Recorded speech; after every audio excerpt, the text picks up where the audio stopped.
Jail से ले आने वाला प्रभु यीशु मसीह की सारी बहुत नाम है सब बहुत लोगों से बताऊं प्रभु के बढ़िया निकले कि आज और एक दिन प्रभु के वचन से सीखने के लिए हमें अच्छा सुंदर मौका प्रभु ने बना कर दिया, अनुकूल परिस्थिति दिया, सबको अच्छा तबीयत दिया, इस तो प्रभु के बढ़िया निकले है ना। मतलब वास्तव में मसीह जीवन बोलेगा तो प्रभु को मालूम है कि प्रतिकूल के बीच में है ना। चेलों को भेजने के समय में प्रभु यीशु मसीह ने क्या बोला था आपको याद है? हाँ, मत्ती 16 में कहता है भेड़ियों के बीच में भेड़ है। प्रियो हम लोग मसीह लोग कहाँ पर है? भेड़ियों के बीच में है ना। भेड़ियों के बीच में भेड़ की नायत, इसका मतलब हमें वहां पर चुप रहना चाहिए क्या? नहीं। लेकिन आज हम क्या करता? हम प्रभु को मानते ही क्या? कितने लोग बोल सकते हैं कि मैं प्रभु को मानता हूँ?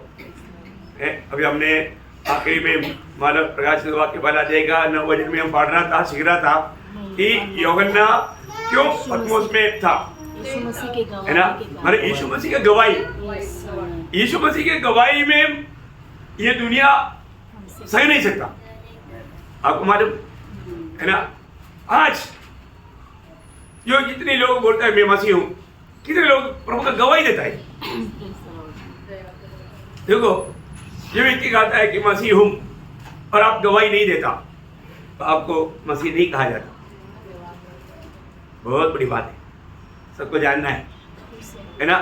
मतलब मरकोस का सुसमाचार 16 अध्याय उसका 15 वचन में, मरकोस 16 अध्याय उसका 15 वचन। उसने उनसे कहा तुम सारे जगत में जाकर सारी सृष्टि के लोगों को सुसमाचार प्रचार करो। देखिए किसकी आज्ञा है?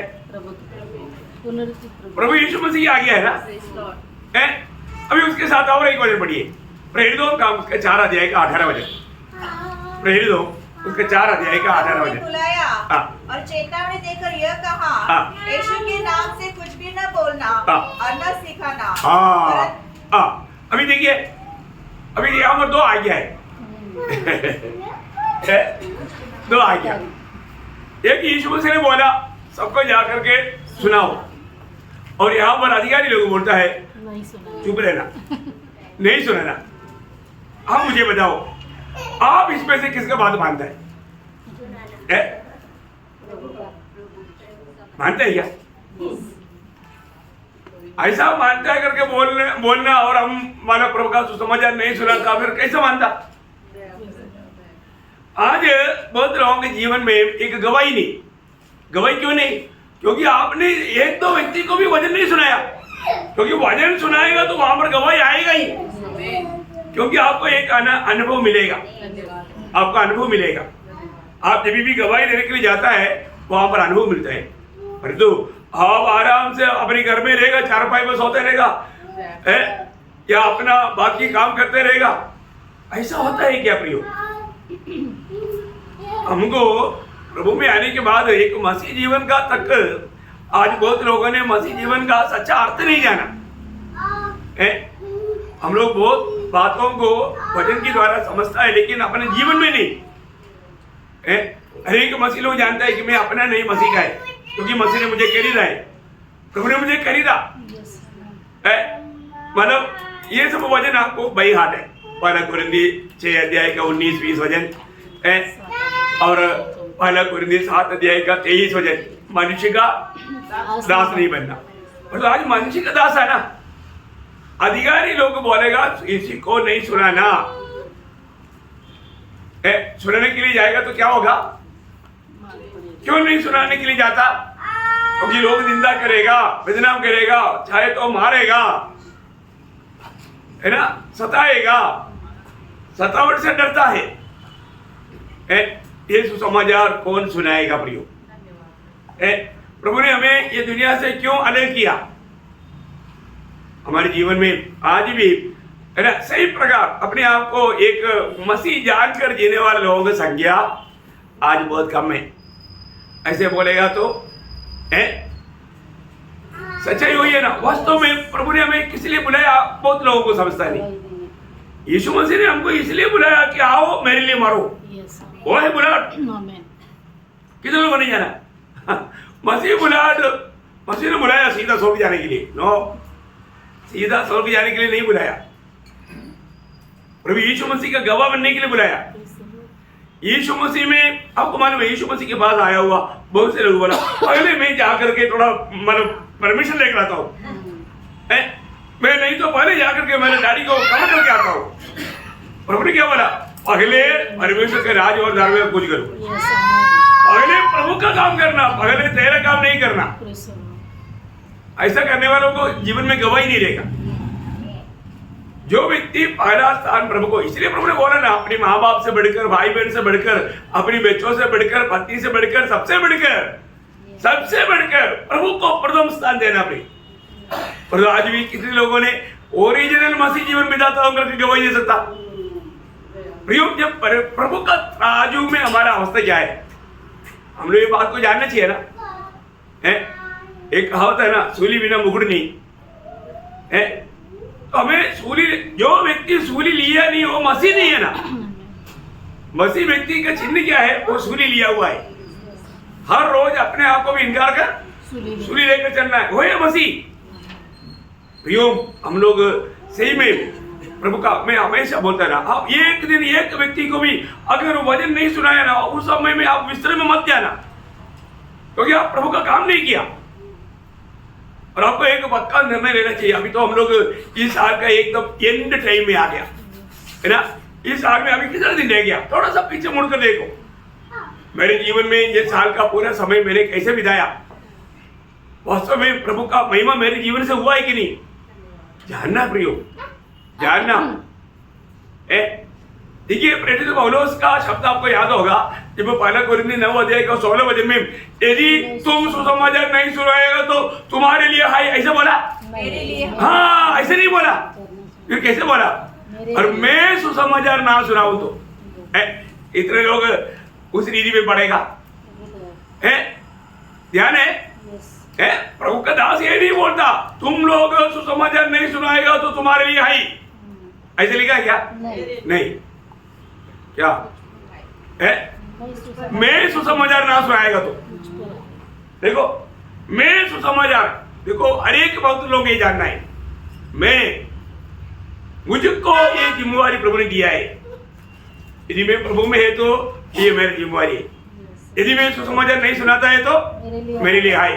कितने बार हमने अपने जीवन में ये बात बोला है? कितनी बार, कितना दिन अपने जीवन में ऐसे बात कर सका?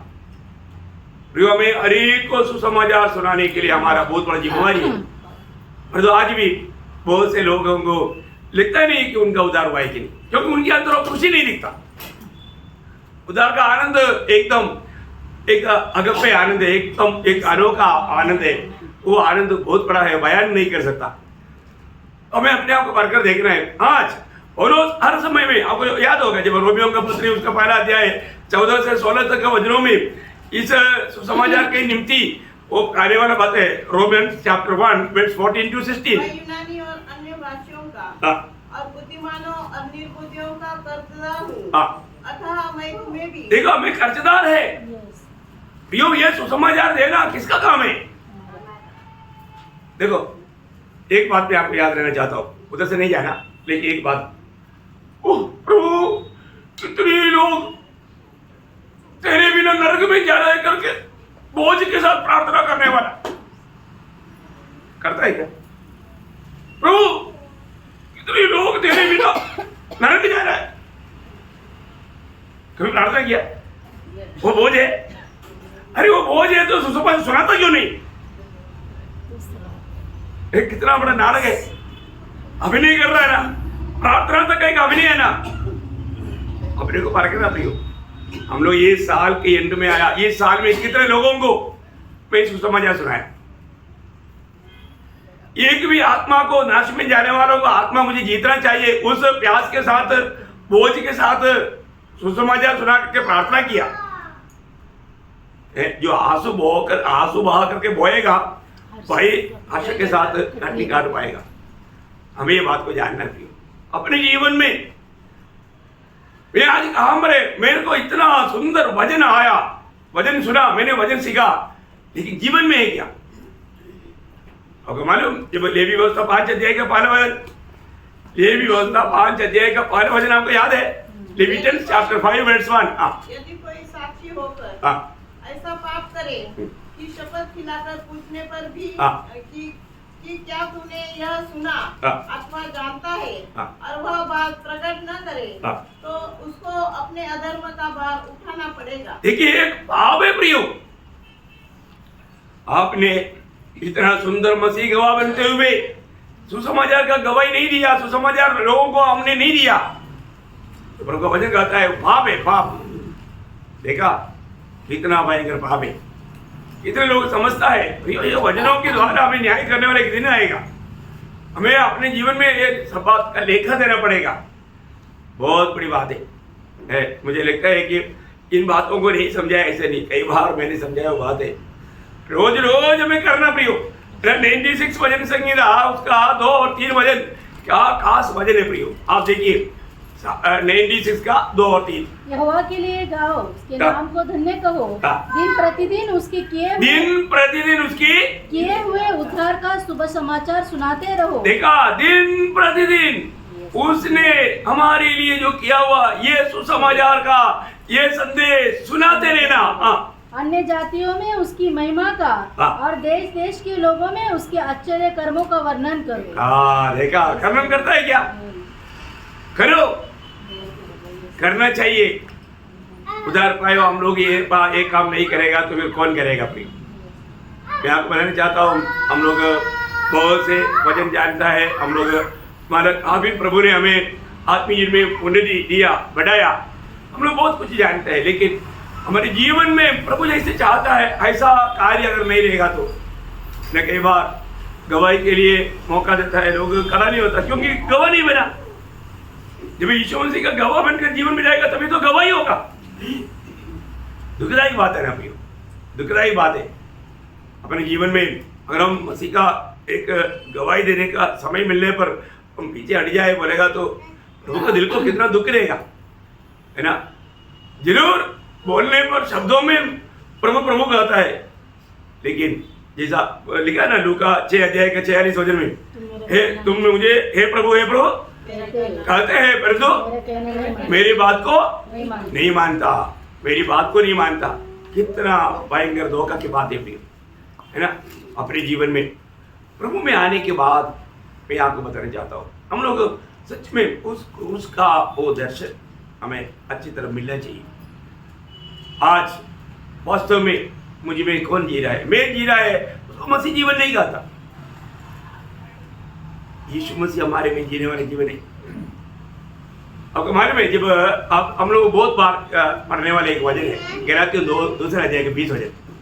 अब हमारे में उसमें मैं या मेरे लिए या मेरे कारण मेरे निमित्त ऐसा प्रयोग वो एक ही वचन में 6 बार है, इंग्लिश में 8 बार है। आई है 8 बार इंग्लिश में है, तो 6 बार मलयालम में। हिंदी में कितने बार है देखो, मैंने एक्चुअली हिंदी में नहीं देखा है, मतलब आते आते ये देखो एक ही शब्द के अंदर है। मतलब गलातियों 2 अध्याय का 20 वचन, सभी लोग अपने बाइबल निकाल कर देखिए, गलातियों 2 अध्याय का 20 वचन सब लोग अपना बाइबल निकाल कर देखिए, और एक आदमी हिंदी में जोर से पढ़िए। रुक करके हाँ, पहली बात मैं, शुरुआत में एक मैं आ गया। हाँ देखा मैं, देखो बहुत बड़ी बात है, एक एक शब्द पर ध्यान देकर पढ़ना है, पढ़ने वाला ध्यान देकर पढ़ना। मैं मसीह के साथ क्रूस पर चढ़ाया गया हूँ, अब मैं देखा दूसरा में, अब मैं जीवित न रहा पर मसीह मुझ में देखा मुझ में देखा मुझ में, तीसरा मुझ में, मैं मुझ में और मैं शरीर में, मैं वापस एक बार मैं शरीर में जीवित हो तो केवल उस विश्वास से जीवित हूँ जो परमेश्वर के पुत्र पर है, जिसने मुझसे प्रेम किया और मेरे लिए देखो मेरे लिए देखा है। मैंने हिंदी में भी 6 बार है, मलयालम में भी 6 बार है, इंग्लिश में 8 बार है। देखो वो प्रयोग, वो अलग अर्थ क्या है प्रयोग। पूर्ण रीति में मैं आज प्रभु के साथ एक बन चुका हूं। बहुत बड़ी बात है। एक मसीह जीवन क्या है, मैं प्रभु के साथ बिल्कुल एक बन गया है। जैसे आप रोमियो के पत्री 6 अध्याय में पढ़ते हैं ना, मैं मसीह के साथ मर गया, मसीह के साथ गाड़ा गया, मसीह के साथ जिलाया गया और मसीह में जी रहा हूं। देखा, बहुत बड़ी बात है, वो है मसीह जीवन। ऐसे जीने वाले लोगों के जीवन में अनुभव आता है। वो व्यक्ति के जीवन में रोज एक नया अनुभव प्रभु देगा ही। ऐसे लोग एक बड़ा गवाही के साथ जीवन बिताएगा। प्रियो, ये बहुत अनमोल बात है। मैं आपको बताना चाहता हूँ, हमें जो मतलब वचन मिलता है, क्लासेस मिलता है, इसको हल्क ना जाने और हम आए हुए समय को पहचान करके मानव उस पर हम आगे बढ़ने पाए। ओके, आज हम प्रकाशित वाक्य उसके पहला अध्याय के 10 वचन पढ़ेंगे। मैं प्रभु के दिन आत्मा में आ गया और अपने पीछे तुरई का सा बड़ा सा शब्द यह कहते सुना, जो कुछ देखता। बस वो एक ही शब्द पढ़ना है, 10वीं वचन। ओके, आप लोग बहुत प्रार्थना के साथ, क्योंकि अब ये कोई ये भी वचन में मतलब इसमें क्या है, क्या इतना विशेषता है, क्या बात इसमें से जानना है, वापस एक बार पढ़िए। मैं प्रभु के दिन, बस इतना काफी हो गया। मैं प्रभु का दिन, ये कौन सा दिन है? प्रभु का दिन है।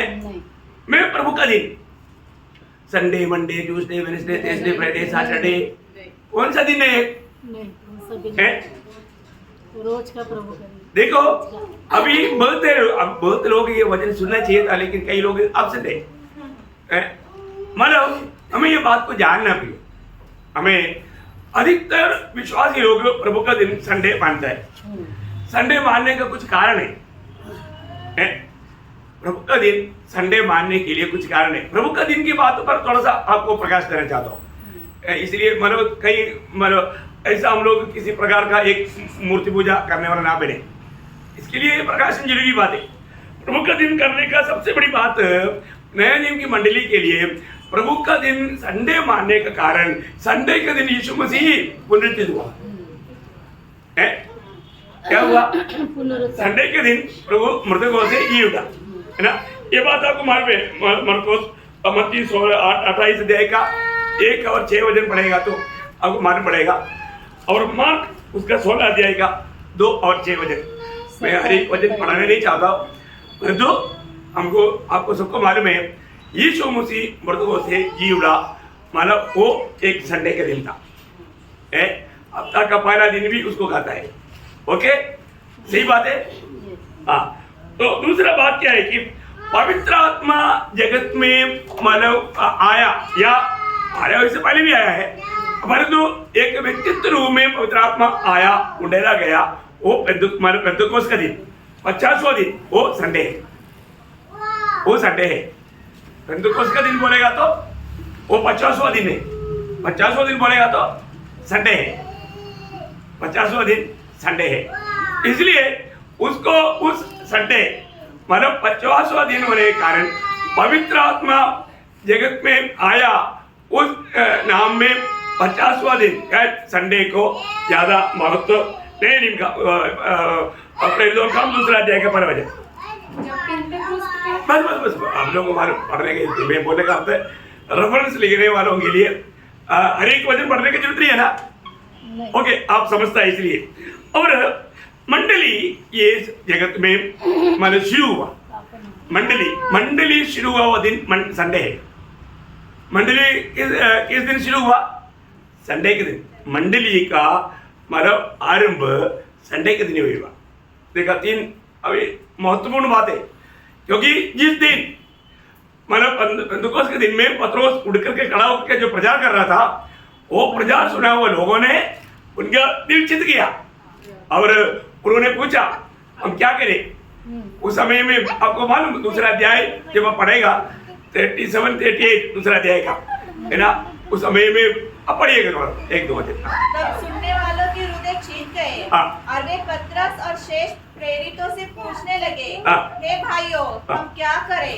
पतरस ने उनसे कहा, मन फिराओ। बस अभी यहाँ पर उन लोगों ने पूछा, संडे या उस प्रभु की आत्मा आया हुआ वो दिन, मतलब पत्रोस प्रचार कर रहा है, उसी दिन उसका 41-42 तब उन्होंने उसका वचन ग्रहण किया, हाँ। उन्होंने बपतिस्मा लिया। हाँ, देखिए उसी दिन करीब 3000 लोग।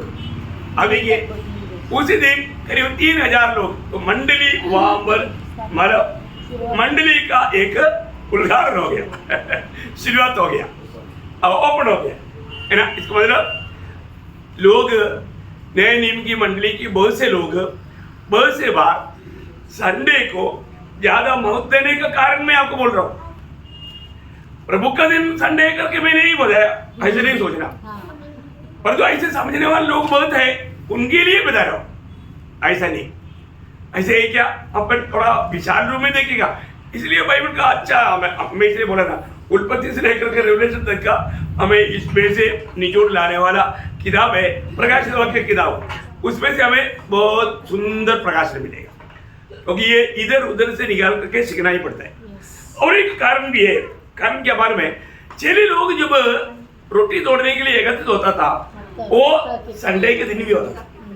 प्रभु का वो उस समय में एक मतलब आदत बन गया था, है ना। प्रेरितों का उसका 20 अध्याय का 7 वचन में लिखा है, प्रेरितों सप्ताह के पहले दिन। देखा, हफ्ता की पहला दिन बोलेगा तो संडे के दिन। इसमें आप लोगों को कोई संदेह नहीं करके मैं आशा करता हूँ। तो वो बात को ये पहला कोरिन्थी उसकी 16 अध्याय का दूसरा वचन में भी आप देख सकते हैं। सप्ताह के पहले दिन। सप्ताह की पहला दिन बोलेगा तो इसलिए मानव अधिकतर आज दुनिया भर में आपको मालूम है अधिकतर दुनिया भर में लोग संडे के दिन ही मानव आराधना मीटिंग बोल करके इकट्ठा होता है। सही बात है।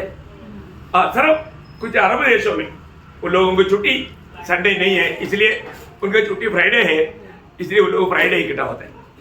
आपको मालूम है ना, आपको मालूम, ये सब आपको मालूम। तो यहाँ पर मालूम यूहन्ना ने ये नहीं कहा अब तक का पहला दिन यूहन्ना ने दर्शन देगा, ऐसा बोला नहीं, प्रभु के दिन, प्रभु का दिन। यस। आपको मालूम है बाइबल में सिर्फ एक ही ये जगह पर है प्रभु का दिन करके कहा। बहुत मानव बहुत महत्व की बात है, बहुत ध्यान से सुनने वाली बात है, आप लोग इसको थोड़ा गौर से समझना।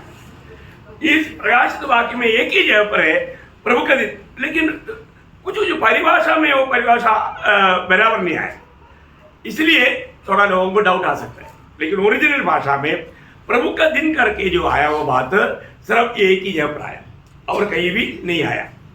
तो इसका मतलब इसलिए मतलब वो कौन सा दिन है और उसका मतलब दिन की महत्व क्या है, अगर हम टोटल बाइबल को देखेगा तो इस संदर्भ में आया हुआ वचनों को पढ़ेगा तो आपका क्या मेरा सबका संदेह दूर हो जाएगा। ध्यान से समझना, मतलब छोटी विषय है तो भी हम लोग उसको छोटा बात को भी बहुत अच्छा रीति में समझना है, इसलिए मैं आपको बताया। तो यहाँ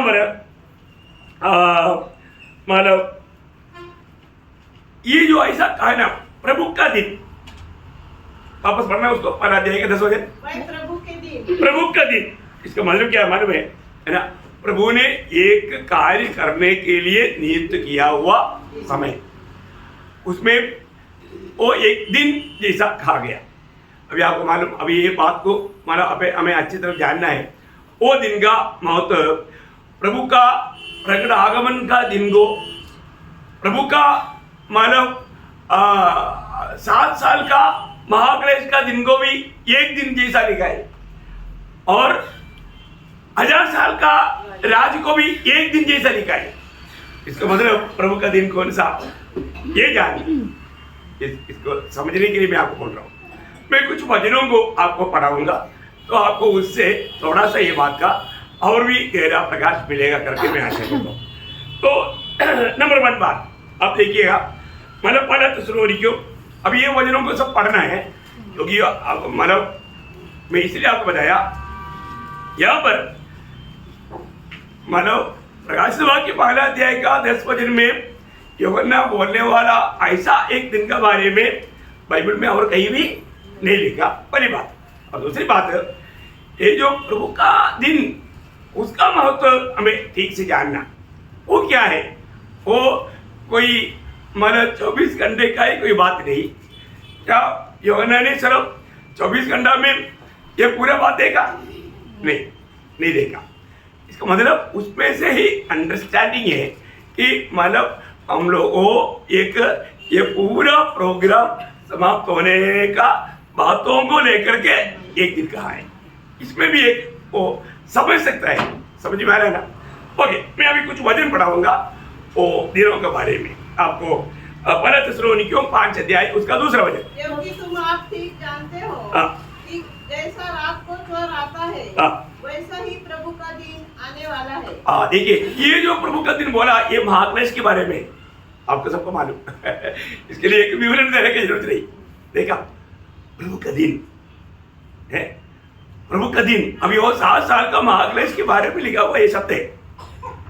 देखा, यहाँ मरे हुए हम अगर जो सही रीति में नहीं समझेगा उसको नहीं समझेगा, लेकिन आप लोग आराम से समझे करके मैं आशा करता हूँ। ओके, दूसरा एक शब्द पढ़िए, दूसरा थिस्सलुनीकियों दूसरा अध्याय का दूसरा वचन। कि किसी आत्मा या वचन या पत्र के द्वारा जो कि मानो हमारी ओर से हो, यह समझकर कि प्रभु का दिन आ पहुंचा है, तुम्हारा मन अचानक अस्थिर न हो जाए। हाँ, देखिए यहाँ पर भी बताया महाक्लेश का दिन। अब देखिए महाक्लेश का दिनों के बारे में ये बताया, प्रभु का दिन आ गया, तुम लोग डरना नहीं, भयभीत नहीं होना। समझ पा रहे हो ना, बहुत ध्यान से सुनना। ओके, तीसरा एक वचन, पहला कोरिन्थी 5 अध्याय का 5 वचन। पहला कोरिन्थी 5 का 5। शरीर के विनाश के लिए शैतान को सौंपा जाए ताकि उसकी आत्मा प्रभु यीशु के दिन में उद्धार पाए। ये कौन सा दिन है? ये यीशु मसीह का आगमन का दिन। समझ में आया ना? ये प्रभु यीशु मसीह का आगमन का दिन। देखा वो फर्क आपको मतलब प्रभु का नासिक मंडली के लोगों को इतना दिक्कत नहीं आएगा, फिर भी मैं आपको समझने के लिए कोशिश करता हूँ, मतलब आपका डाउट क्लियर होकर के आगे बढ़ेगा। तो ये सब कौन सा दिन बोला? हाँ, देखा, ये बहुत बड़ी बात है। और एक चौथी एक बात, पहला दूसरा कोरिन्थी उसका पहला अध्याय का 14 वचन। जैसा तुम में से कितनों ने मान लिया है कि हम तुम्हारे घमंड का कारण है, वैसे ही तुम भी प्रभु यीशु के दिन। देखा, यीशु के दिन, ये कब का बात है? ये न्याय होने वाला न्याय सर के सामने की बात है। देखो, पवित्र लोगों का न्याय होने का न्यायासन के सामने की बात है। वो उसमें मतलब कितना दिन में न्याय होगा नहीं बोल सकते, नहीं बोल सकते। 24 घंटे के एक दिन की बात है नहीं है, वो प्रोग्राम है, वो प्रोग्राम का वो टाइम एक दिन बोला गया। आपको सबको समझ में आ रहा है ना? थोड़ा सा और मतलब दिल खोल करके वो बातों को समझना, क्योंकि इसको सही रीति में समझने के लिए मैं पहले से आपको थोड़ा आजाद कर देता हूँ, ताकि ये इतना जल्दी नहीं समझेगा लोग। समझने इतना आसानी भी नहीं, लेकिन अब आत्मा में है इसलिए समझ सकता। ओके, पांचवा एक दिन प्रेरितों उसका दूसरा अध्याय के 20 वचन। प्रभु के महान और तेजस्वी दिन के आने से पहले। देखिए, मतलब ये कौन सा दिन है? महाक्लेश की आरंभ होने का टाइम। देखा है, बहुत बड़ी बात है। एक मतलब दिन को बजाय हुआ उसका विशेषता को अलग अलग करके जानना। एक छठवा एक दिन, दूसरा पत्रोस 3 का 10। परंतु प्रभु का दिन चोर के समान आ जाएगा। ये किसके बारे में है? मंडली को लेने के लिए आगमन के बारे में, गुप्त आगमन के बारे में। देखो, अभी आप देखिए ये सब इसको एक एक दिन का। अभी मतलब पुराने नियम में भी, अभी आपने जितना भी जो वचन पढ़ा नया नियम से पढ़ाया, अभी पुराने नियम में भी लिखा है। हम पुराने नियम की ओर देखेंगे। हर एक वचनों को आप लोग बहुत मतलब ध्यान से पढ़ेगा तो बहुत अच्छा है। एशिया उसका दूसरा अध्याय का 12 वचन। एशिया उसका 2 का 12। क्योंकि सेनाओं की यहोवा का दिन सब घमंडियों और ऊंची गर्दन वालों पर और उन्नति से फूलने वालों पर आएगा और वे झुकाए जाएंगे। बस ये किसका कौन से दिन के बारे में है? ये सब दिन बोल रहा है ना। आप वो शब्द को जरूर अंडरलाइन करना। देखिए, ये महाक्लेश का दिनों के बारे में, महाक्लेश एक दिन है क्या? 7 साल का है। वो 7 साल के बाद को एक दिन करके कहा गया। ओके, अभी मान लो एजेकिएल उसका 13 अध्याय के 5 वचन, हेज के लिया एजेकिएल 13 अध्याय के 5 वचन।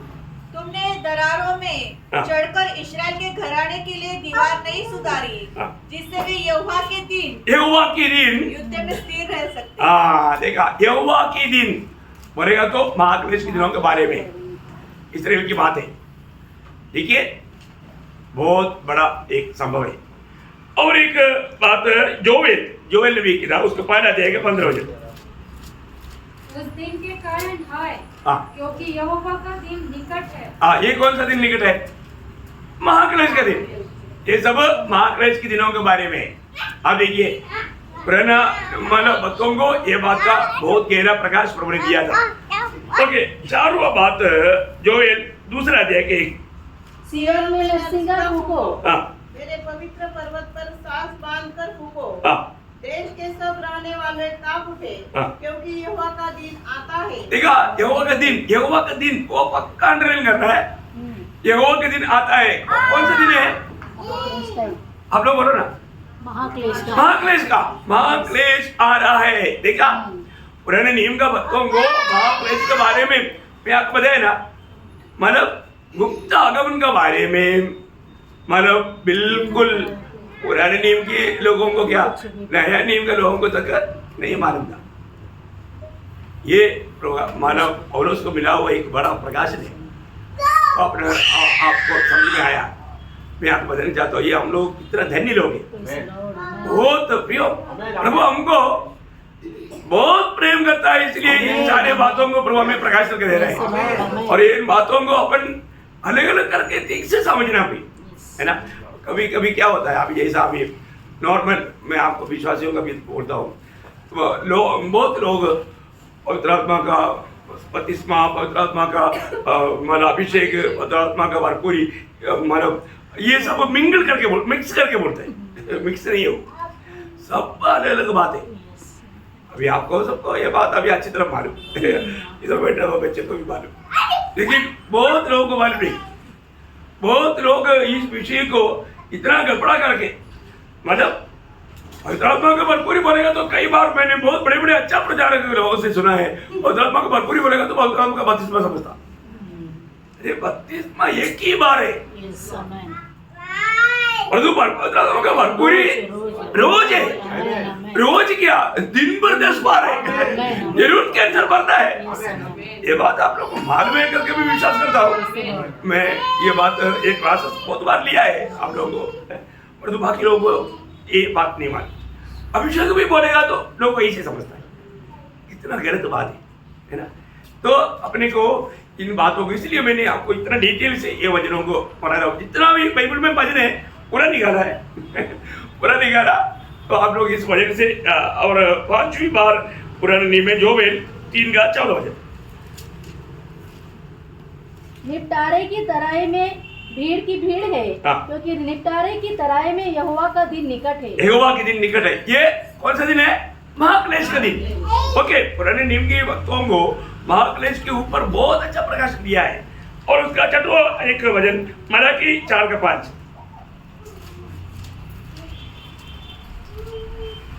देख यहोवा की उस बड़े और भयानक दिन के आने से पहले। देखा, यहोवा की भयानक दिन आने से पहले।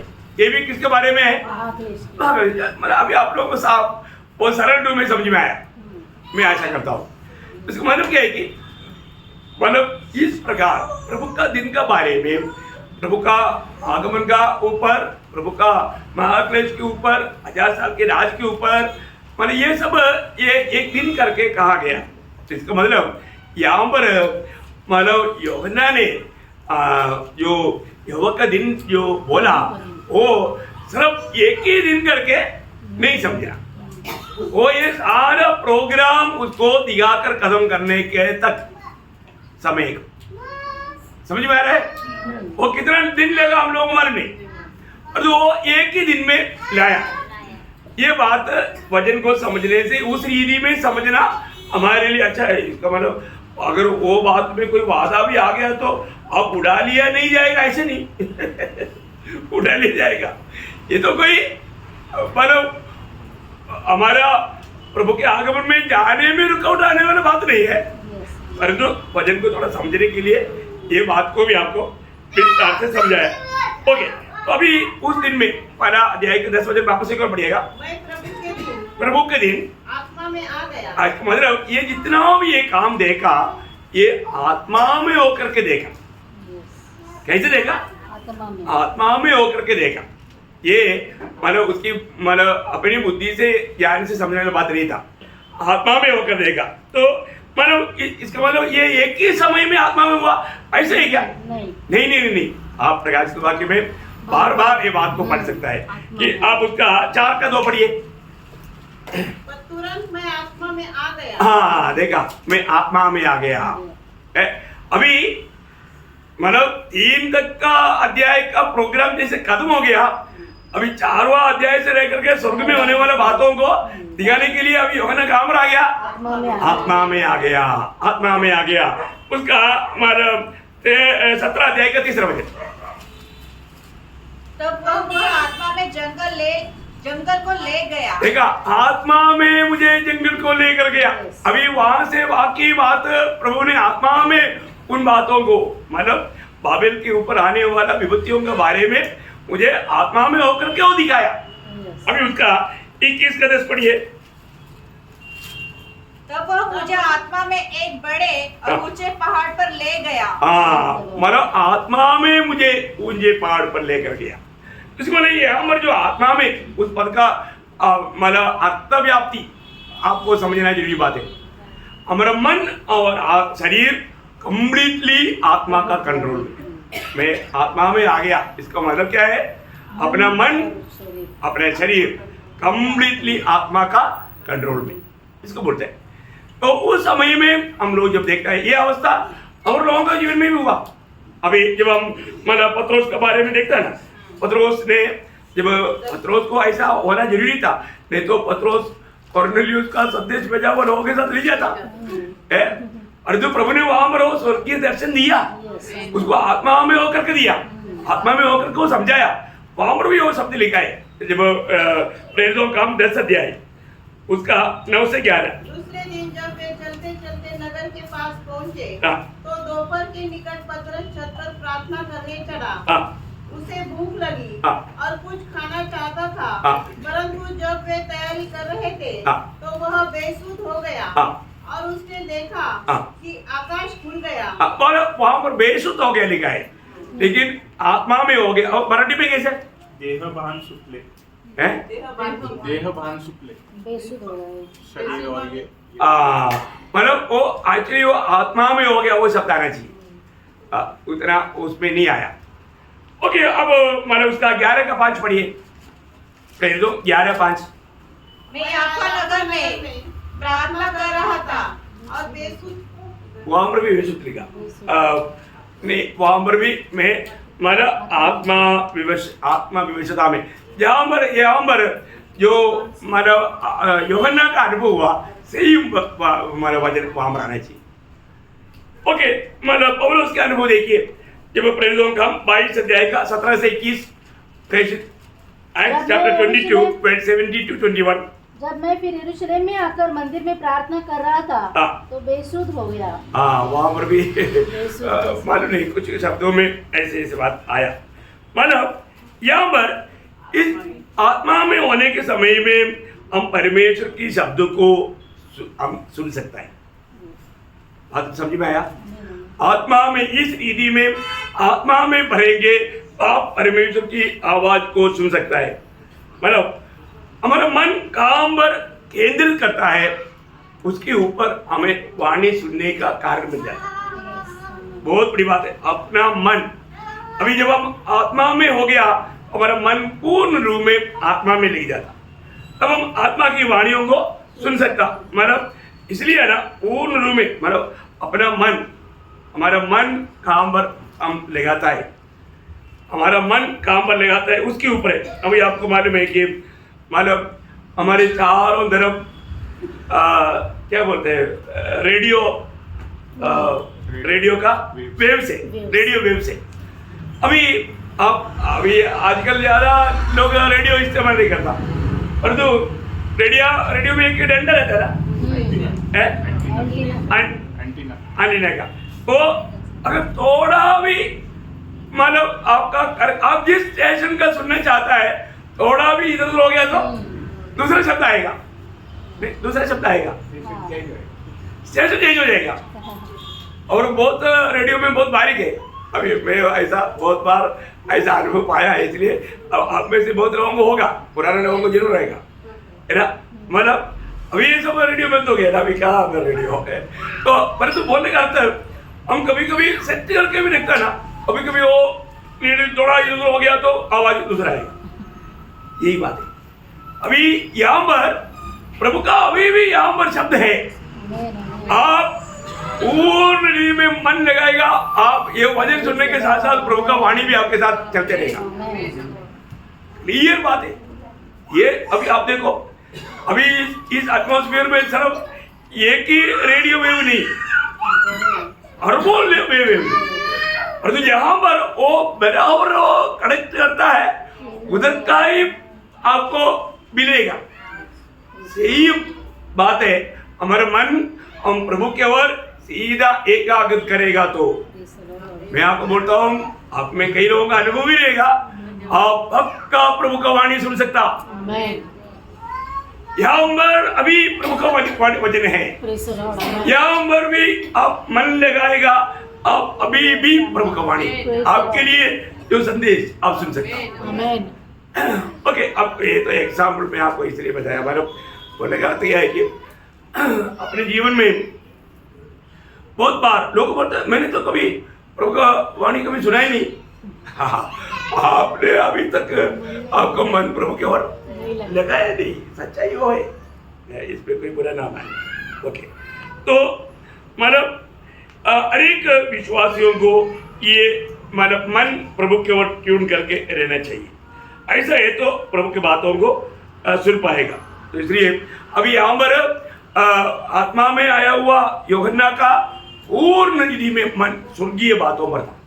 जैसा भी हम लोग प्रभु में आए हुए लोगों के बारे में आपको याद है, कोलोसियों 3 अध्याय के 1-2 वचन, अतः जब तुम मसीह के साथ जिलाए गए तो स्वर्गीय वस्तु की खोज में रहो, जहाँ मसीह विद्यमान में है और परमेश्वर की दाहिनी ओर बैठा है, पृथ्वी पर की नहीं परंतु स्वर्गीय वस्तु पर ध्यान लगाओ। देखा, इसका मतलब क्या है कि आपका ध्यान, आपका मन स्वर्गीय बातों पर लगाओ, स्वर्गीय बातों पर। प्रियो, हम लोग जरूर प्रभु के लिए अलग किया हुए लोग हैं।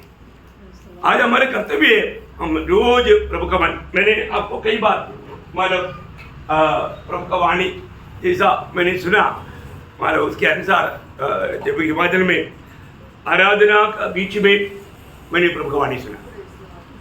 आज आराधना के बाद में जा करके मतलब जीओसी को मिलो। अभी आप देखो, अभी ये बात प्रभु का वाणी है करके मैंने विश्वास भी किया, क्योंकि मेरा मन प्रभु की ओर ही था। और आप देखिए, एकदम इतना अद्भुत बात है, मुझे उस दिन ही जाना था, उस टाइम पर ही जाना था। जैसा प्रभु का वाणी आया तो मैंने सब पवित्र लोगों को बोला, देखो प्रभु कहता है जा करके मिलो। सुनने वाला सब तकरीबन 90% लोग फौजी लोग हैं। और लोगों को मजाक लेगा, बोले यार आप लोगों को विश्वास नहीं, प्रभु का वाणी आया। अभी कौन सुना? सिर्फ मैंने सुना। आप देखो कितना आशीर्वाद है। मैंने उनको सबको प्रार्थना में रहने के लिए बोल करके मैं निकला, और मैंने एक्चुअली उस टाइम पर पूछा कि कोई मेरे साथ कोई आना चाहेंगे, क्योंकि मतलब उनको भी अनुभव होना अच्छी बात है। तब एक जगन्नाथ बोल करके एक भाई हिंदू कुटुंब से प्रभु में आया था, आर्मी का भाई है, उनका सीओ का ड्राइवर है, वो बोला मैं आता है, बोला मैं उनको भी लेकर गया। लेकिन जब जीओसी का बेंगड़ा के पास आया व्यक्ति उस डर गया, मेरे को बोला ब्रदर प्लीज आप जाओ, मैं इधर प्रार्थना में रहेगा। चलेगा, आप प्रेयर में रहो। मैं समझ गया कि वो डर रहा है, तो क्योंकि प्रभु ने बोला ना डरपोकों को लेकर नहीं जाना, वो बात गिड़ हो जाएगा। तो मैं बोला ठीक है, अभी कम से कम इधर भी प्रार्थना का ही बदलता है, प्रार्थना का ऑफर किया है तो प्रार्थना करेगा। तो बोला फिर प्रियो आप देखो करेक्ट टाइम पर अगर मैं थोड़ा आगे पीछे भी होता, वो और कोई ना कोई अपॉइंटमेंट लिया लोग रहता है, वो लोग आएगा, उनको मिलने के लिए, मुझे मिलने के लिए, बात करने के लिए मौका नहीं मिलता। मैं ऐसा टाइम पर तुमने मुझे भेजा और मुझे उनसे मिलने के लिए, बात करने के लिए कोई रुकावट नहीं आया। प्रभु ने एकदम जैसा पत्रोस को बंदी गृह से छुड़ाया, तब अपने आप द्वार खोल के बोलता है, ऐसा प्रभु ने द्वार खोला रहा था। और अभी हमारा फौजी लोग रहता, उनको समझ में आता कितना कैसे था, एक एक जगह पर प्रभु ने द्वार खोल कर रखा और उसी दिन काम हो गया। नेक्स्ट हफ्ते से और भी कहीं बड़ा बारक में आराधना स्टार्ट। देखा प्रभु की ओर मन लेगा वो। ऐसा ये अपने जीवन का हजारों अनुभव में से मैं एक अनुभव आपको बता रहा हूं, क्योंकि ये बहुत महत्वपूर्ण अनुभव है। सामान्य रीति में ये बिल्कुल मानसिक रीति में असंभव है, नहीं हो सकता, लेकिन प्रभु का वाणी आया, उस वचन के अनुसार गया, तो प्रभु ने उस काम को किया। तो प्रभु का धन्यवाद हो। ओके, अभी हम अपना 11 वचन में आएंगे, 1 का 11। जो कुछ तू देखता है उसे पुस्तक में लिखकर सातों कलीसिया के पास भेज दे। देखिए यहाँ पर हम देखते हैं कि प्रभु ने यूहन्ना को एकदम इन बातों को दिखाते हुए 7 मंडली को लिखने के लिए, भेजने के लिए बताया। अभी आपको हमने 4 वचन में ये बात को ध्यान किया था। मैंने आपको बताया था जो एशिया माइनर बोलेगा तो आज का तुर्की में है, तो ये माना 7 मंडली नहीं, एक्चुअली वहां पर 10 मंडलियां था। तो वहां पर 7 मंडली को लिखने के लिए प्रभु ने बोला। तो इसका मतलब यहाँ खास एक बात क्या है कि पर इन सारे मंडलियों का कंट्रोल प्रभु का हाथ में, कंट्रोल प्रभु का हाथ में है ना। मतलब यहाँ पर ये 7 मंडली के ऊपर कोई हेडक्वार्टर नहीं, दूसरा दुनिया की रीति का कोई हेडक्वार्टर नहीं। 7 मंडली अपने अपने स्थानों में स्वतंत्र है, पूर्ण रूप में स्वतंत्र है, और उसका कंट्रोल प्रभु के हाथ में। हर एक स्थानीय मंडली का कंट्रोल प्रभु के हाथ में। कुछ मंडलियों को मिला करके उसके ऊपर एक नियुक्त करने वाला कार्य प्रभु के वचन में नहीं है। ऐसे एक व्यवस्था प्रभु के वचन में नहीं है। ये सब दुनिया और दुनियादारी की बात है, हम लोग बाद में उस बात को भी देखेगा। अभी उसका 12 से 18 तक के वचन पढ़ना। तब मैंने उसे जो मुझसे बोल रहा था देखने के लिए अपना मुंह फेरा, और पीछे घूमकर मैंने सोने की 7 दीवटें देखी, और उन दीवटों के बीच में मनुष्य के पुत्र के सदृश एक पुरुष को देखा, जो पांव तक का वस्त्र पहने और छाती पर सोने का पटुका बांधे हुए था।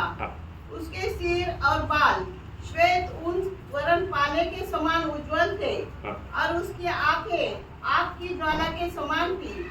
उसके पांव उत्तम पीतल के समान थे, जो मानो भट्टी में तपाया गया हो, और उसका शब्द बहुत जल के शब्द के समान था। वह अपने दाहिने हाथ में 7 तारे लिए हुए था, और उसके मुख से तेज 2धारी तलवार निकलती थी। उसका मुंह ऐसा प्रज्वलित था जैसा सूर्य कड़ी धूप के समय चमकता है। जब मैंने उसे देखा तो उसके पैरों पर मुर्दा सा गिर पड़ा। उसने मुझ पर अपना दाहिना हाथ रखकर कहा, मत डर, मैं प्रथम और अंतिम और जीविता हूँ। मैं मर गया था और अब देख मैं युगानुयुग जीविता हूँ, और मृत्यु और अधोलोक की कुंजियां मेरे ही पास है। बस। तो अभी यहाँ पर हम लोग जो यीशु मसीह का एक अच्छा प्रकाशन देखने के लिए जा रहे हैं। अभी आपको मालूम है यीशु मसीह का इन वचनों में 12 वर्णन दिया हुआ है। कितना? 12 वर्णन है ना। 12 वर्णन, एक वर्णन बहुत ही श्रेष्ठ बात है, लेकिन आज मैं उस वर्णन की ओर नहीं जाएगा। उससे पहले कुछ बात है, उसका 12 वचन और एक बार पढ़िएगा। तब मैंने उसे जो मुझसे बोल रहा था देखने के लिए अपना मुंह फेरा, और पीछे घूमकर मैंने सोने की 7 दीवटें देखी। अच्छा, उधर तक है। थोड़ा सा आगे। और उन दिवटों के बीच में उन दिवटों के बीच में मनुष्य के पुत्र सदृश बस मनुष्य का पुत्र का सदृश। यहाँ पर मैं आपको इसलिए बताना चाहता हूँ, मतलब आज भी प्रभु यीशु मसीह मनुष्य का पुत्र का सदृश है। अभी मनुष्य का पुत्र करके सिर्फ एक ही व्यक्ति को नाम है। हम लोग परमेश्वर का संतान है, परंतु इस रीति में मनुष्य का पुत्र करके नाम नहीं। ये एक अलग बात है ना। आदम कौन था? परमेश्वर का पुत्र था। है क्या? हमारा लूका उसका तीसरा अध्याय का आखिरी वचन क्या बोलता है? वो परमेश्वर का बेटा, परमेश्वर का बेटा है। तो आदम में संतति में जन्मा हुआ सब, इवन नया जन्म पाया हुआ हमें भी उस परमेश्वर का पुत्र या बेटा, लेकिन मनुष्य पुत्र करके जो कहा गया वो एक ही व्यक्ति को है, वो प्रभु यीशु मसीह को है।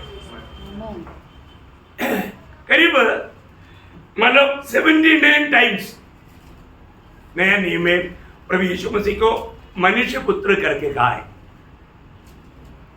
कितना टाइम? 79 टाइम्स। अभी मतलब सारा वचन में आपको अभी लिखवाने की जरूरत नहीं, लेकिन उसमें से एक तो जो जरूरतमंद शब्द है मैं आपको पढ़ाना चाहूंगा, अनेक चारों सुसमाचार से एक दो करके। मत्ती उसका 20 अध्याय का 28 वचन। जैसे कि मनुष्य का पुत्र वह इसलिए नहीं आया कि उसकी सेवा टहल की जाए, परंतु इसलिए आया कि आप सेवा टहल करें और बहुतों की छुड़ौती के लिए अपने प्राण दे। मतलब मनुष्य का पुत्र, अभी यहाँ पर यीशु मसीह स्वयं अपने आप बोलता है मनुष्य का पुत्र, है ना। उसका मत्ती का 24 अध्याय का 37। जैसे नूह के दिन थे ऐसा ही मनुष्य के पुत्र का आना भी होगा। मतलब प्रभु का आगमन का दिन के बारे में यहाँ पर बताया हुआ एक चिन्ह है, उसका 44। इसलिए तुम भी तैयार रहो, क्योंकि जिस घड़ी के विषय में तुम सोचते भी नहीं हो उसी घड़ी मनुष्य का पुत्र आ जाएगा। बहुत बड़ी बात है ना। मंडली को लेने के लिए कभी सोचते भी नहीं। आज के दिन में कितने लोगों ने सोचा आज प्रभु आएगा। मैं इन दिनों में आपको बताना चाहता हूँ, हर दिन बिल्कुल इसी रीति में सोचना आज प्रभु आएगा, आज मेरा आखिरी दिन है। ये सोच और ये समझ के साथ सारे काम करना भी, क्योंकि उतना हम निकटता में हम लोग है। मरकुस का सुसमाचार उसका 10 अध्याय का 45। क्योंकि मनुष्य का पुत्र इसलिए नहीं आया कि उसकी सेवा टहल की जाए, पर इसलिए आया कि आप सेवा टहल करें और बहुतों की छुड़ौती के लिए अपना प्राण दें। ओके, उसका 13 अध्याय का 26। तब लोग मनुष्य के पुत्र को बड़े सामर्थ और महिमा के साथ बादलों में आते देखे। देखिए प्रकट आगमन के बारे में है, प्रभु ने उनको बताया। ओके, लूका का सुसमाचार 5 अध्याय का 24। परंतु इसलिए कि तुम जानो कि मनुष्य के पुत्र को पृथ्वी पर पाप क्षमा करने का भी अधिकार है। ओह, कितना बड़ी बात है ना। उसका 6 का 5। और उसने उनसे कहा मनुष्य का पुत्र सत्य के दिन का भी प्रभु है। देखो ये एक शब्दों में बहुत गहरी बात है, आपको समझ में आ रहा है करके मैं आशा करता हूँ। और मतलब लूका उसका 17 अध्याय के 26। लूका 17 के 26। परंतु 17:26 या जैसे नूह के दिन में हुआ था वैसे ही मनुष्य के पुत्र के दिन में होगा। मतलब ये प्रयोग में मनुष्य पुत्र है जो शब्द का हम लोग जो महत्व अभी यहाँ पर आपको देना चाहता है नूह का दिनों के जैसा। और साथ ही साथ 19 का 10, लूक 19 का 10। क्योंकि मनुष्य का पुत्र खोए हुओं को ढूंढने और उनका उद्धार करने आया है। देखा, इसका मतलब मनुष्य पुत्र का दुनिया में आने का उद्देश्य का बारे में बहुत अच्छा वर्णन है। ये पहला आगमन के बारे में यहाँ पर बताया। पहला आगमन मीन्स मनुष्य होकर के जब ये दुनिया में आया था। ओके, अब यूहन्ना के उधर से भी एक दो वचन पढ़ेंगे। यूहन्ना 8 अध्याय का 28 वचन। यूहन्ना 8 अध्याय का 28। तब यीशु ने कहा जब तुम मनुष्य के पुत्र को ऊंचे पर चढ़ाओगे। देखा, उसके साथ उसका 12 अध्याय का 34 वचन। उसका 12 अध्याय का 34। मसीह सर्वदा रहेगा, हाँ। फिर तू क्यों कहता है हाँ। कि मनुष्य के पुत्र को उसी पर चढ़ाया जाना आवश्यक है? मतलब इसका मतलब यीशु मसीह ने बनाया हुआ उस बात को मतलब थोड़ा विरोध करके वो लोग बात बोल रहे हैं, लेकिन यहाँ पर सब जगह पर प्रयोग क्या मनुष्य पुत्र। मतलब बाकी आपको अगर रेफरेंस चाहिए तो ये भी आप मेरे पास से ले सकता है। 79 टाइम्स मतलब मनुष्य पुत्र करके नया नियम में मतलब पढ़ता है। तो यहाँ पर हम लोग देखते हैं कि प्रभु को हम कहाँ देखता है, वो एक बात पढ़ करके आदि का संदेश समाप्त करेगा। उसका पहला अध्याय का 13 वचन वापस एक बार। और ये उन दिवसों के बीच में उन दिवसों का बीच में अपना मार्टिन ब्रदर ने लाया हुआ एक चार्ट इसमें है, मतलब यीशु मसीह हमेशा काम रहे मंडली के बीच में। मंडली का बीच में है, मंडलियों का भी बीच में है और मंडली का भी बीच में है। ये प्रभु का एक सुंदर अवस्था है। इसका मतलब क्या है कि मंडली को पूर्ण रूप में मतलब लीड करने वाला, ले चलने वाला, रक्षा करने वाला, संभालने वाला प्रभु है।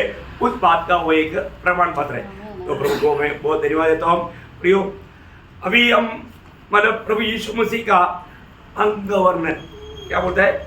वर्णन। अंगों का वर्णन, बराबर है? हाँ। अंगों का वर्णन, अंगों का वर्णन कल देखने जा रहे हैं। आप लोग उस तरह से मतलब 16 तक का भी वचन ध्यान से पढ़कर आएगा तो मानो उसमें आपको ये बार सविशेष था यीशु मसीह का वहां पर मतलब यूहन्ना ने देखा हुआ महिमा से भरा हुआ यीशु मसीह का वो दर्शन। मतलब यीशु मसीह जब पत्मोस में प्रभु मतलब यूहन्ना को प्रकट हुआ उस समय में कैसा मतलब महत्वपूर्ण अवस्था में था, उसका एक एक अंगों का उड़ा करके वर्णन किया हुआ है। 12 वर्णन हम लोग देखते हैं। प्रभु की इच्छा है, प्रभु का कृपा है तो अपन कल लोग बात को देखेगा। उसके अंदर भी बहुत आत्मिक छिपा हुआ है। आपको आसानी से समझने के लिए जरूर 1-2 बार कम से कम आप उतना भाग पढ़ना। 12 अध्याय का 13 से 16 तक का वचन में 12 बातें हैं। आप में से कितने लोग उसको नोट करके लाएंगे? वो 12 बात जरूर है। आप लोग मैं आशा करता हूँ आप लोग उसको नोट करके लाना। आपको बोलने के लिए मौका देगा, मतलब वो 12 पॉइंट बोलने के लिए मौका देगा। पॉइंट का अर्थ तो मैं आपको समझाऊंगा, लेकिन पॉइंट बोलने के लिए मौका देगा। Praise Lord. तो प्रभु आप सबको बहुत आशीष दे। प्रियो, एक बात मैं आपको फिर से याद करना चाहता हूँ। हम प्रभु का बुलाया हुआ है तो मैंने शुरुआत में समझाया हमें मसीह का गवाह बनना है। जब हम मसीह का गवाह बनेगा, अभी एक बहुत लोग बोलता है ना, मतलब मेरे जीवन में मसीह में आने के बाद कोई प्रॉब्लम नहीं, कोई समस्या नहीं है और मैं इसी अवस्था में आखिर तक रहना चाहता हूँ। बोले क्या तो कभी भी गवाही नहीं बना, किसी को भी यीशु मसीह की गवाही दिया नहीं, इसलिए कोई प्रॉब्लम नहीं। प्रॉब्लम कब आता? गवाही देगा।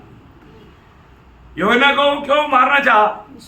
यीशु मसीह का गवाही के कारण। इसमें गवाही है, विरोधी उसको छोड़ेगा नहीं, उसके जीवन में समस्या खड़ा करेगा। पर प्रियो, कभी डरना नहीं, क्योंकि हमें अपने प्राण को भी अप्रिय जानना है। मसीह जीवन बहुत श्रेष्ठ जीवन है, बहुत अतुल्य जीवन है, इतना मनोहर जीवन है। एक ही चांस है, ये चांस कभी नष्ट ना करे। तो प्रभु आप सबको बहुत आशीष दे, प्रभु को महिमा मिले। आमीन।